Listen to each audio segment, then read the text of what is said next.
Mystery at Meadow Brook Mansion by Gillan.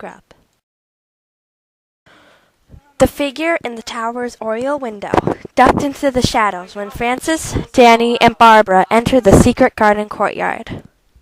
Barbara gripped Frances's arm. "I'm scared," she said. Danny came up beside her and patted her on the head. "We'll be okay," he reassured her, acting a lot less scared than he was. Barbara looked into his eyes. "Will Richard be okay?" she asked. Frances knelt down so she could look into her little sister's eyes. "Of course he will," Frances told her, but the three of them knew that Frances was not 100% sure. The three siblings were having quite a day. It had all started when a scream had been heard in their brother Richard's bedroom. Frances and Barbara ran out of Frances's wing, where Frances was playing with Barbara. Danny met them at the end of their wing. They ran into Richard's room, but when they got there, their brother was nowhere to be seen. The only thing they found that was unusual in Richard's room was an old coin. On the front was the Dodge family crest, the last name of Frances, Danny, their mother Matilda, and their father, John Dodge, who had died years before. On the back was a picture of Anna Margaret, the Dodge's youngest daughter, who died of measles at the age of 5. The siblings had ventured out of their mother's secret garden courtyard to look for clues about the mysterious coin and the disappearance of their brother. "I doubt that Mom or Dad would have Anna Margaret's face put on a coin," Danny said, observing the coin which was in his hand. "We should go and ask them." Frances and Barbara agreed, and they ran inside Meadow Brook Mansion and took the secret spiral staircase to their father's study. When they opened the door, their father, Alfred Wilson, was sitting at his desk and reading a book. He looked up to see his children standing there. "Frances, Danny, Barbara," their father said, full of excitement. "Where's Richard?" Danny sputtered. The siblings had agreed not to tell their parents about Richard's disappearance. "We're playing hide and seek," Barbara said, smiling. "Yeah," Frances and Danny agreed at the same time.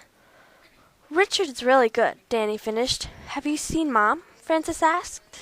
"She's in the library," he said. "Thanks, Dad," Barbara yelled as she raced after Frances and Danny. Frances ran to the library door, with Danny and Barbara at her heels. When Frances got there, she noticed the key in the keyhole. Barbara picked it up. Just as she feared, it had the Dodge family crest on it. She turned it over, and there was Anna Margaret, but someone was next to her. It was Richard. Barbara gave the key to Danny, and he looked at it, with Frances looking over his shoulder. There was fear in their eyes, and Frances tore open the door. Their mom was reading a book. "Mom!" Barbara yelled, running to her. "Hello, kids," Matilda Wilson said, looking over her shoulder. Frances and Danny followed Barbara over to their mother. Danny nudged Frances and pointed to the Strawberry Girl, a painting above the fireplace. Wherever you were in the room, its eyes seemed to follow you. Danny thought that the Strawberry Girl was just plain creepy. "Mom, what do you know about this?" Frances asked, showing her the coin and the key. The mother looked at them wide-eyed. "I found that same image in my pink ice stone ring." She showed them the ring. Sure enough, Dodge family crest, Anna Margaret and Richard's faces, but there was one word: mirror. "What?" Barbara asked, looking confused. Danny shouted up. "Mirror!" he said, and dashed out of the room. Frances and Barbara ran after him. Danny ran down the wing where Richard and Barbara's room were. At the end of the hallway there was a mirror. Richard was standing in front of it, and there was a shadowy figure standing beside him, and they were talking. Frances and Danny told Barbara to get to her room, and the two of them dashed toward the mirror to grab Richard. The ghost looked frightened, and Richard stepped in front of it. He seemed to be protecting it.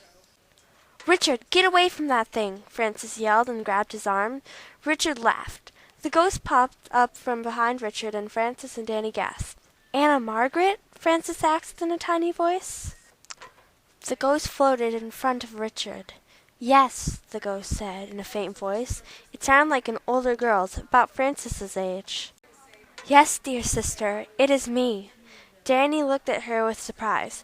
"What are you doing here?" he asked. "I come here all the time," she said.